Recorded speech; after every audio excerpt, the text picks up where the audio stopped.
رحیم توشہ خانہ کیس جس میں خان صاحب کو سزا ہوئی تھی اور ہم نے اس آرڈر کو اسلام آباد ہائی کورٹ میں چیلنج کیا تھا. آج ہم نے واضح طور پر استدعا کی کہ اس کیس کا فیصلہ آج ہی دے دیا جائے، کیونکہ یہ ایسی سزا ہے 3 سال جو کہ فوراً سسپینڈ ہو جاتی ہے. واضح طور پر سپریم کورٹ ہائی کورٹ کا حوالہ بھی دیا، لیکن دوسری طرف سے یہ استدعا کی گئی کہ 14 دن کا ٹائم دیا جائے. ہماری تیاری نہیں ہے. الیکشن کمیشن کا یہ بیان کہ ہماری تیاری نہیں ہے، ریکارڈ نہیں ہے، کتنا مذاکرہ خیز ہے. الیکشن کمیشن جس نے کیس بنایا، الیکشن کمیشن جو سارا پروسیس کرتا رہا، ٹرائل سارا جنہوں نے کیا، جنہوں نے کیس بنا کر سزا دلوائی، وہ آج کہہ رہا ہے کہ ہمیں ٹائم دیا جائے، ہماری تیاری نہیں ہے، ہمیں کیس کا پتہ نہیں ہے. جب ہائی کورٹ نے واضح طور پر لاسٹ ڈیٹ کے اوپر نوٹسز کیے تھے، ٹائم دیا تھا، ریکارڈ طلب کیا تھا، تو کیوں نہیں ریکارڈ لیا گیا؟ صرف اور صرف خان صاحب کو مزید اندر رکھنے کے لیے. ہم نے کورٹ سے استدعا کی کہ ہم بھیک نہیں مانگ رہے، ہمارا حق ہے، آج ہی فیصلہ دیا جائے. اگر آپ نے ہمارے حق میں دینا ہے دے دیں، اگر آپ نے ہمارے خلاف دینا ہے لیکن فیصلہ آج دیں.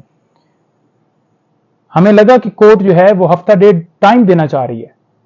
ہم نے کہا کہ آج دیں. پھر انہوں نے کہا ہائی کورٹ نے کہ نہ ان کی مانتے ہیں نہ آپ کی مانتے ہیں، یہ جو میٹر ہے یہ پرسوں کے لیے رکھ لیتے ہیں. انشاءاللہ پرسوں اس کیس کے اندر ہر صورت آرگومنٹس ہوں گے، خان صاحب کی ضمانت ہوگی. پرسوں سے آگے انشاءاللہ ہرگز نہیں جائے گا. آج جو بہانے بنائے گئے وہ صرف اور صرف اس لیے کہ خان صاحب کو مزید رکھا جائے.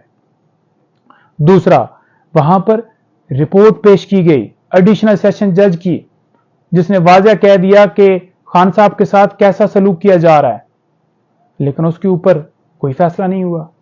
صرف 2 وکلاء کی حد تک ایکسیس دی گئی ہے. بابر صاحب جائیں گے یا سعد کھوسہ صاحب جائیں گے، اس کے علاوہ ابھی تک الاؤ نہیں ہے. میری پٹیشن کے حوالے سے استدعا کی گئی کہ اس کو فکس کر لیں، جس میں ہم نے 13 وکیلوں کی لسٹ دی ہوئی ہے. تو چیف صاحب نے کہا کہ آپ سیکرٹری صاحب سے بات کیجئے گا، نمبر بتا دیجئے گا تو ہم اس کو دیکھ لیتے ہیں، فکس کر لیتے ہیں.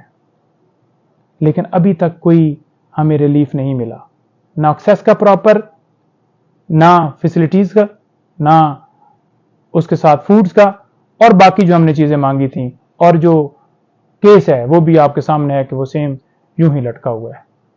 اللہ خیر کرے گا، انشاءاللہ جلدی خان صاحب باہر آئیں گے.